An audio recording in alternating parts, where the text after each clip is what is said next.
Hi everyone, my name is Parul. Welcome to my channel Parul English Lab. In our today's video, I will tell you how to use the word indeed in different sentences. Indeed is the word that is sometimes difficult to understand or use for non-native English speakers. But after watching this video, you will definitely be able to use this word in different sentences. So let's start our today's video. First, we use indeed to emphasize the word very in a sentence, to give extra impact to the word very. For example, the food was very good indeed. So this means that the food was very good. It was really good. You can also frame it like the food was very good. But when you say the food was very good indeed, so that means that you are giving extra emphasis to the sentence. You are giving extra emphasis to the word very. And that's why we use indeed in these kind of sentences. In place of very, you can also use the words like extremely or really.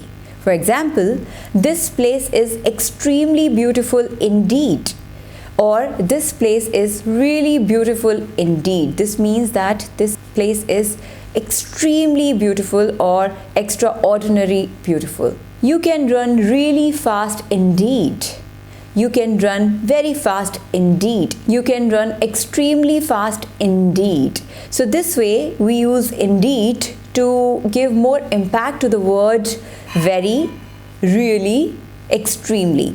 You can also frame the sentence like this food is good indeed. Again, you are giving emphasis to the sentence. This food is good indeed, or this place is beautiful indeed. So you can use it without the word very, extremely or really. Again, this means very. The second way we can use this word is after an auxiliary verb or a helping verb for confirmation or agreement. For example, someone says it's freezing today and you agree with that person, then you will say it is indeed.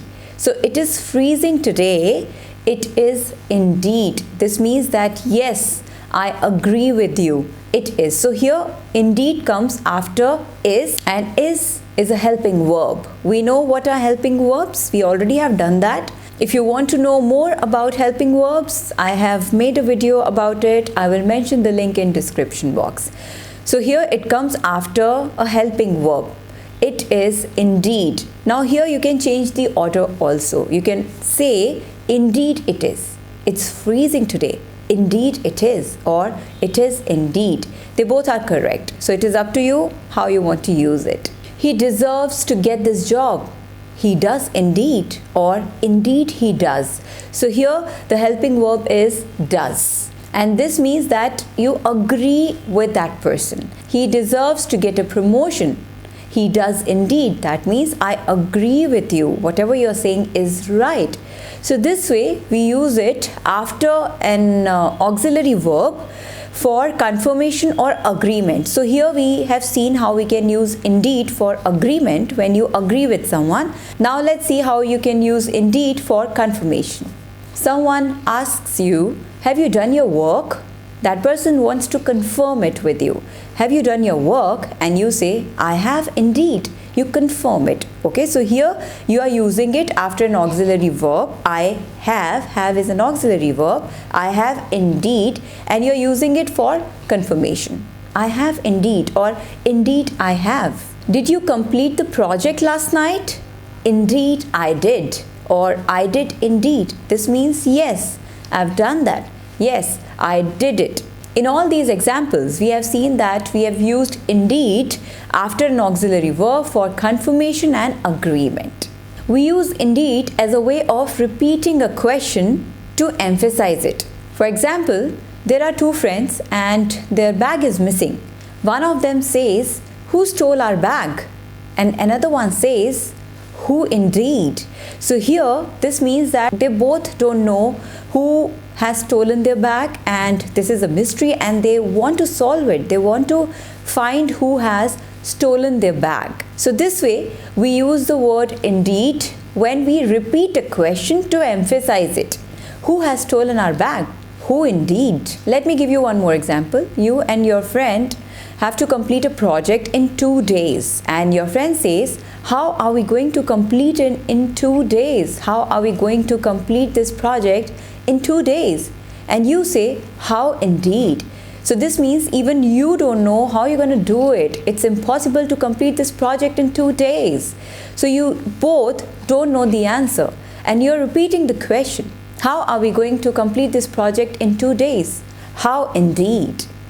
Okay, so this is the way how you can use indeed to repeat a question, just to put extra emphasis to the question. We also use indeed to give extra information to support something that has been previously said. So you have said something and then you are giving extra information about it.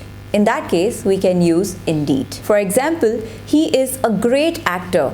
Indeed, he has won many awards. So you said something. You said that he is a great actor, and now you are giving extra information to support the statement that you have said previously. So he is a great actor. Indeed, he has won many awards. Let me give you one more example. James is not mean. Indeed, he really helped me a lot when I wasn't well. So here you said something. There is a statement that he is not mean, and now you support your answer. You support your statement that you have said previously. So now you say, indeed, he helped me a lot when I wasn't well. I love dogs. Indeed, I currently own 10 of them. I have nothing against him. Indeed, I'm planning to invite him for a get-together.